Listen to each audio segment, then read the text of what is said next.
The most important thing to do, of course, is to press the reset button of your life, to slow down a bit, and on this day especially, count your blessings. Welcome to the Navigating Abundance podcast. Our goal is to encourage you to pursue your total family wealth potential through insightful conversation with experts and thought leaders in their fields.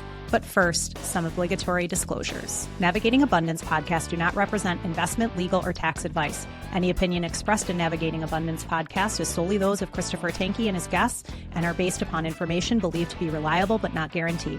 Podcasts are produced for educational and entertainment purposes only and should not be considered an endorsement of the guest or the views that they hold. Information shared may not be appropriate for your personal situation. Consult a qualified advisor for guidance. Investment advisory services are offered through Strategic Financial Group, LLC, a registered investment advisor. Navigating Abundance is a trademark of Strategic Financial Group, LLC. And now here's your host, Chris Tanke. Welcome back to Navigating Abundance. I'm Chris Tanke. Today is Thanksgiving week here in the States, and I'd like to focus in on that national holiday for the next 10 minutes or so as a way to kind of send you off as a blessing onto your week. Now, I understand if you're Canadian, your Thanksgiving was in the middle of October, and if you're from other countries, you might have different national holidays set aside for gratitude and expressions of humility and whatnot, and which is so very, very critically important. What I'm going to do is read what has become a tradition in the Wall Street Journal since 1961, two editorials that have been published with every year without missing, without skipping, an editorial from 1620, 1622, and an editorial written in 1961. So since 1961, they've been put together, and if you buy a Wall Street Journal, which I am going to do because I let my subscription lapse, but I'm going to go out and buy one the day before Thanksgiving just so I can read it in print to make sure it's still there. What is so special, what is so endearing about these two editorials that have been put together and the tradition thereof? Well, I think what it teaches us more than anything is the greatness of America, or the greatness of any successful country, lies in the gratitude of its people, in the humility of its people. So I would submit that it's not our might that makes the United States great or any other country great. It's not our constitutional experiment, which is a fabulous, miraculous, successful event in human history of forms of government. It's awesome, but that's not it either. Neither is it the riches of the land, the natural resources, and the bounty that we have thereof. No, it's not that either. Neither is it capitalism, as I think as positive that is for most of folks, whatever class structure you're in, to rise up within, I believe. What a blessing that is. No, it's more than that. It's the gratitude of the people that are the engine of any successful country, or I would suggest for our purposes, any successful family. So I'd like to read these for you here now. And some of this is Old English, so you got to listen carefully. But this is, to me, something that I want to read out loud every year to myself, so I'm going to share it with you, and I hope that you can appreciate this. So, since 1961, here are the two editorials that have gone back-to-back in the Wall Street Journal, and one is called The Desolate Wilderness, and the other is called The Fair Land. So I'll begin with the Desolate Wilderness, and this is what you'll read if you pick up a journal the day before Thanksgiving. Here beginneth the chronicle of those memorable circumstances of the year 1620, as recorded by Nathaniel Morton, keeper of records of Plymouth Colony, based on the account of William Bradford, sometimes governor thereof. By the way, Nathaniel Morton was William Bradford's cousin. And he begins. So they left that goodly and pleasant city of Leyden, which had been their resting place for about 11 years, but they knew that they were pilgrims and strangers here below, and looked not much on these things, but lifted their eyes to heaven, their dearest country, where God hath prepared for them a city. Hebrews 11:16. And therein he quieted their spirits.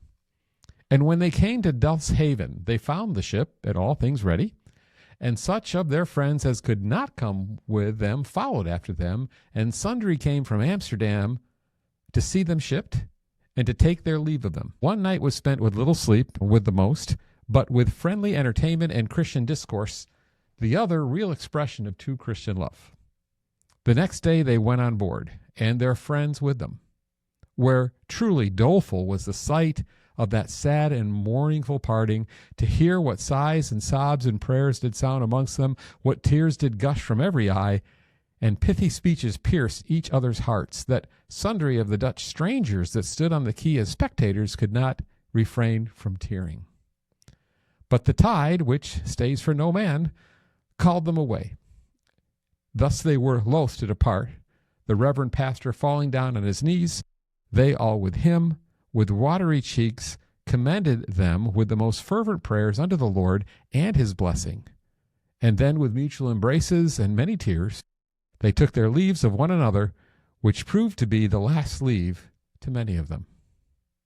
Being now past the vast ocean, and a sea of troubles before them in expectations, they had now no friends to welcome them, no inns to entertain or refresh them, no houses or much less towns to repair unto seek for succor, and for the season it was winter, and they knew that the winters of the country known them to be sharp and violent, subject to cruel and fierce storms, dangerous to travel to known places, much more to search unknown coasts.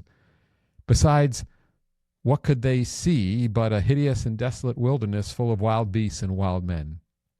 And what multitudes of them there were, they knew not. For which way soever they turned their eyes, save upward to heaven, they could have but little solace or content in respect to any outward object. For summer being ended, all things stand in appearance with a weather-beaten face, and the whole country full of woods and thickets representing a wild and savage hue. If they looked behind them, there was a mighty ocean which they had passed, which now as the main bar or gulf to separate them from all civilized parts of the world. And if you are a student of history, you understand that about 50% of these pilgrims that set foot at Plymouth Rock didn't survive the winter through starvation, through disease. Amazing. A close-knit group of people, family, friends, and 6 months later, you're all bone thin. If you've lost half of your group. Just incredible. And then Vermont Rossler, the editorial page director of the Wall Street Journal, in 1961 wrote this as a supplement to the 1620 account here of the Plymouth voyage. And this is entitled, "And the Fair Land." And this is what you'll read. "Any one of whose labors take him into the far reaches of the country, as ours lately have done, is bound to mark how the years have made the land grow fruitful. This is indeed a big country, a rich country, in a way no array of figures can measure, and so in a way past belief of those who have not seen. Even those who journey through its northeastern complex, into its southern lands, across the central plains, into the western slopes, can only glimpse a measure of the bounty of America. And a traveler cannot be struck on his journey by the thought that this country one day can be even greater. America, though many may not know it, is one of the great underdeveloped countries of the world. What it reaches for exceeds by far what it has already grasped." So the visitor returns thankful for much of what he's seen, and in spite of everything, an optimist about what his country might be. Yet the visitor, if he is to make an honest report, must also note that the air of unease that hangs everywhere. Doesn't that sound familiar? For the traveler, as travelers always have been, it is much questioning as questioned. And for all the abundance he sees, he finds the questions put to him ask where men may repair for succor from the troubles that beset them. His countrymen cannot forget the savage face of war. Too often they have been asked to fight in strange and distant places for no clear purpose they could see and for no accomplishment they can measure. Their spirits are not quieted by the thought that the good and pleasant bounty that surrounds them can be destroyed in an instant by a single bomb. Yet they find no escape, for their survival and comfort now depend upon the unpredictable strangers in far-off corners of the globe. How can they turn from melancholy when at home they see a young arrayed against the old, black against white, neighbor against neighbor, so they stand in peril of social discord? Or not despair when they see that the cities and countrysides are in need of repair, yet find themselves threatened by scarcities of resources that sustain their way of life? Or when in face of these challenges, they turn for leadership to men in high places, only to find those men as frail as any others. So sometimes the traveler is asked whence will come their succor. What is it to preserve their abundance or even civility? How can they pass on to their children a nation as strong and free as the one they inherited from their forefathers?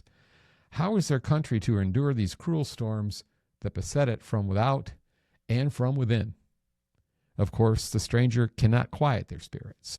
For it's true that everywhere men turn their eyes today, much of the world has truly wild and savage hue. No man, if he can be truthful, can say that the specter of war is banished, nor can he say that when men or communities are put upon their own resources that they are sure of solace, nor be sure that men of diverse kinds and diverse views can live peaceably with one another during times of trouble. But we can remind ourselves that the richness of this country was not born in the resources of the earth, though they're plentiful, but in the men that took its measure. For that reminder is everywhere, in the cities and towns and farms and roads, factories, homes, hospitals, schools that spread everywhere over the wilderness. We can remind ourselves that for all our social discord, we yet remain the longest enduring society of free men governing themselves without benefit of king or dictator. Being so, we are the marvel and the mystery of the world, for that enduring liberty is no less a blessing than the abundance of the earth. We might find ourselves also that if those men setting out from Delfshaven had been daunted by the troubles they saw around them, then we could not this autumn be thankful for a fair land. Beautifully said. Yes, the United States faces a lot of problems, and so does the rest of the world. But isn't that just always the tone of society? Is it any that much different in what we've seen before? In both of these editorials, to me, it seems that the greatness of the people was not in their ingenuity. It was in their gratitude. It was in their appreciation of divine intervention, of providence, of blessing. I like this. Willie Nelson said this one time. When I started counting my blessings, my whole life turned around. I think that's a very profound statement. When I started to count my blessings, my whole life turned around. Here at Navigating Abundance, we're all about advancing the pursuit of total family wealth. And one of the greatest things that you can instill in the generations that follow you is a grateful heart for their roots, for what they have, for where they've been, and for where they're going. Gratitude is probably the most important emotion, the most important posture a human being can have to increase their odds of being successful. There's nothing a grateful heart can't face. I think that's the genius of America. Ever since 1789, the 3rd of October, when George Washington penned the Proclamation of Thanksgiving, it's been a national holiday here in the States. If you celebrate that holiday, or if you have something like that, right? Human beings are all the same, I think. How important it is to focus in on what really matters, and that's humility and thankfulness. That's what Thanksgiving does in the United States. Yes, there's turkey. Yes, there's family. Yes, there's football. Do I ever enjoy all that? Very, very true. But the most important thing to do, of course, is to press the reset button of your life, to slow down a bit, and on this day especially, count your blessings and make sure you encourage other people to count theirs as well. This is Chris Tankey, going to bat for successful families, for the navigation of your own abundance, whether it's your ledger wealth, logistic wealth, or your legacy wealth, reminding you your family is worth it, and be grateful. Be grateful.